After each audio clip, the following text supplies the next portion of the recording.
Good morning students, I am Dr. Priyanka Balrao and welcome to my channel Royal Educational Services। तो आज हम M2 का function of complex variable वाला जो chapter है उसको स्टार्ट कर रहे हैं कि फंक्शन ऑफ कॉम्प्लेक्स वेरिएबल में उसकी क्या क्या प्रॉपर्टीज होती है और कौन कौन सी जो इम्पोर्टेंट डेफिनेशन और फॉर्मुलेज हैं और प्रूफ जो है वो हमको एग्जाम पॉइंट ऑफ व्यू से करना है। तो हम स्टार्ट करते हैं function of complex variable. Function of complex variable है ना। तो कॉम्प्लेक्स नंबर को जैसे कि सभी लोग जानते हैं z से डिनोट किया जाता है। कॉम्प्लेक्स नंबर क्या होता है? Complex number z is equals to x plus i y. ये आप सभी पढ़ के आ रहे हैं कि कॉम्प्लेक्स नंबर जो होता है वो z is equals to x plus i y. इसके अंदर दो पार्ट होते हैं, एक पार्ट जो होता है रियल पार्ट और दूसरा जो होता है इसका इमेजिनरी पार्ट। ये जो इसका पार्ट है इसको क्या बोलते हैं? इसको रियल पार्ट बोलते हैं और जो आयोटा आई के साथ में लगा रहता है उसको आप इमेजिनरी पार्ट बोलते हैं।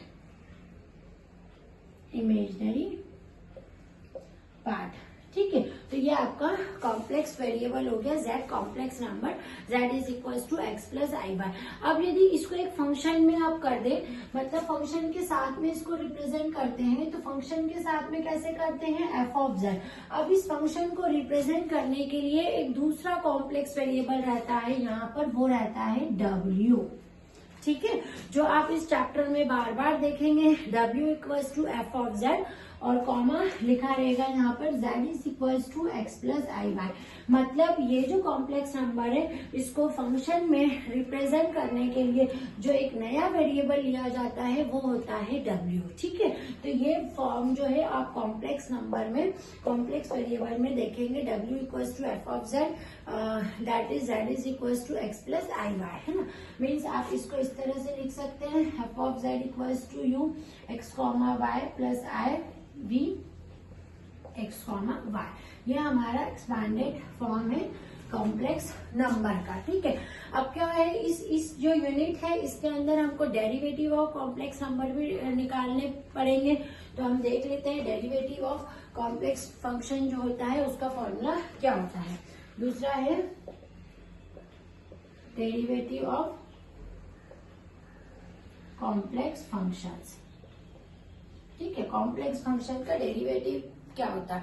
अब डेरिवेटिव है मतलब कि क्या है, कहीं ना कहीं डिफरेंशिएशन होगा, मतलब dw को डिफरेंशिएट करेंगे dz से, है ना। जब डेरिवेटिव वर्ड आ चुका है तो फिर वो डिफरेंशिएशन तो होना ही है, मतलब f डैश z तो निकलना ही है। मतलब कि यदि हम फर्स्ट प्रिंसिपल के फॉर्म से देखें तो लिमिट के फॉर्म में वो चीज रहेगी, limit del z tends to 0 और यहाँ पर क्या आ जाएगा, f of z plus del z minus f of z, जो फर्स्ट प्रिंसिपल का फॉर्मूला होता है, limit z plus del z minus f of z को अपॉन में डेल z, ठीक है। जो आप फर्स्ट प्रिंसिपल का फॉर्मूला लगाते थे वही की वही चीज है derivative of a complex variable, ठीक है। कॉम्प्लेक्स वेरिएबल का जो डेरिवेटिव का फॉर्मूला है वो ये होता है। अब इसके अंदर जो हमको इम्पोर्टेंट चीज एक पढ़नी है वो एनालिटिक फंक्शन है, क्योंकि क्वेश्चन आते हैं कि एनालिटिक फंक्शन फाइंड कीजिए। ये एनालिटिक फंक्शन क्या होता है उसको भी आप डिफाइन कीजिए। तो एनालिटिक फंक्शन जो है वो एक कॉम्प्लेक्स फंक्शन है एफ जो कि सिंगल वैल्यूड रहते हैं। एंड इसको हम लिख लेते हैं, पहले लिख लेंगे इसको, क्योंकि इसकी डेफिनेशन जो होती है वो आती है। Analytic function it is a complex variable, it is a complex variable with a single valued function, with a single valued function possess a unique derivative with respect to z, possess a unique derivative with respect to z।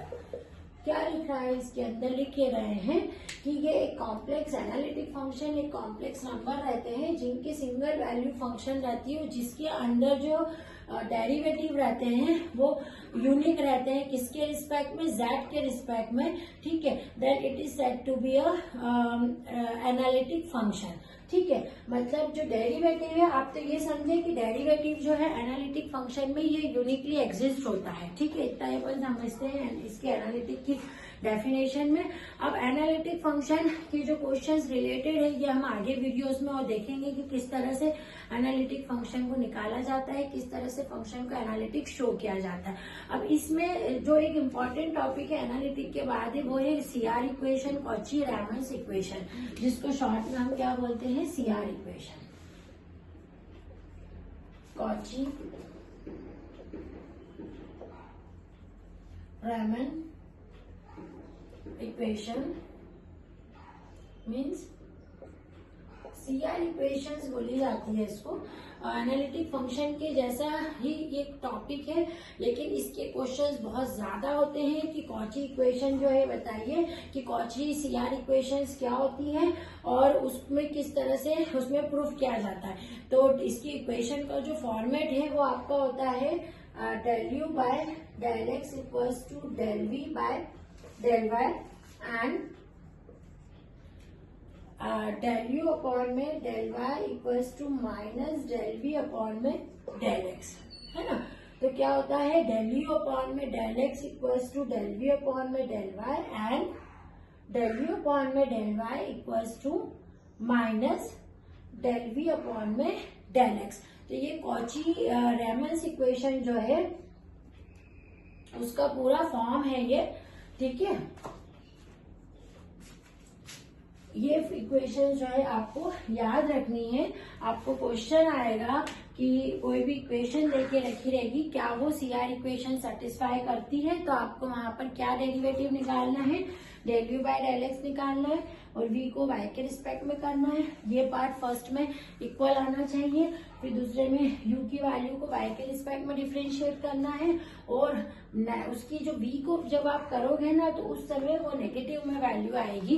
तो यदि ये condition satisfy होती है तो आप बोलते हो कि वो सीआर इक्वेशन जो है यहाँ पर सेटिस्फाई हो रहा है ना। तो ये आपकी थी कॉची रैमन्स इक्वेशन, सीआर इक्वेशन।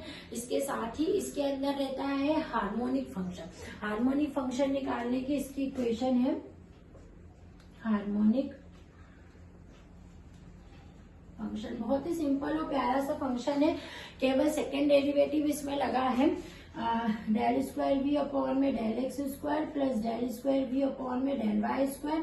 यदि ये कंडीशन आपकी किसी भी क्वेश्चन में सेटिस्फाई हो जाती है, यदि v फंक्शन सीआर इक्वेशन अपन लगाएंगे, है ना, और v के रिस्पेक्ट में v को x के रिस्पेक्ट में सेकेंड डेरिवेटिव और v का y के रिस्पेक्ट में सेकेंड डेरिवेटिव जब हम करते हैं तो यदि उन दोनों का सम जो है वो 0 आता है तो आपका जो फंक्शन है वो हार्मोनिक फंक्शन कहलाता है। तो हमारे जो कॉम्प्लेक्स वेरिएबल है इसके अंदर सबसे पहला है उसका डेरिवेटिव, फिर एनालिटिक फंक्शन को समझना, फिर सीआर इक्वेशन से, फिर हार्मोनिक फंक्शन है। और इसके साथ ही इसमें कुछ क्वेश्चन में ऑर्थोगोनल सिस्टम की कंडीशंस लगी हैं, ठीक है। तो ऑर्थोगोनल सिस्टम की कंडीशंस को भी हम यहाँ लिख लेते हैं, ऑर्थोगोनल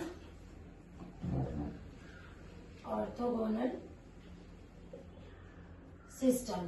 अब यदि पूछ रहे कि ऑर्थोगोनल सिस्टम है कि नहीं, तो हमको केवल क्या करना है, उसकी कंडीशन सेटिस्फाई करनी, del u by del x dot del v upon में del x। अब ये कि y के रिस्पेक्ट में होगा, del u अपॉन में del y dot del v upon में del y। यदि ये सारे डेरिवेटिव इस तरह से लगाने पे आंसर 0 आ रहा है तो जो सिस्टम ऑफ इक्वेशन है या जो भी आपको फंक्शन देके रखा है वो ऑर्थोगोनलिटी को सेटिस्फाई करेगा, ठीक है। तो ये आपकी कुछ कंडीशन है फंक्शन ऑफ कॉम्प्लेक्स वेरिएबल की, जो कि इस चैप्टर में आपको इतना ही पोर्शन इसका कवर करना है। आप इसको नोट डाउन कर लीजिए। नेक्स्ट वीडियो में हम इसके क्वेश्चंस के साथ मिलेंगे जिसमें हम देखेंगे कि हार्मोनिक फंक्शन कैसे प्रूव किए जाते हैं, सीआर इक्वेशन कैसे सॉल्व की जाती है, ठीक है। Thank you.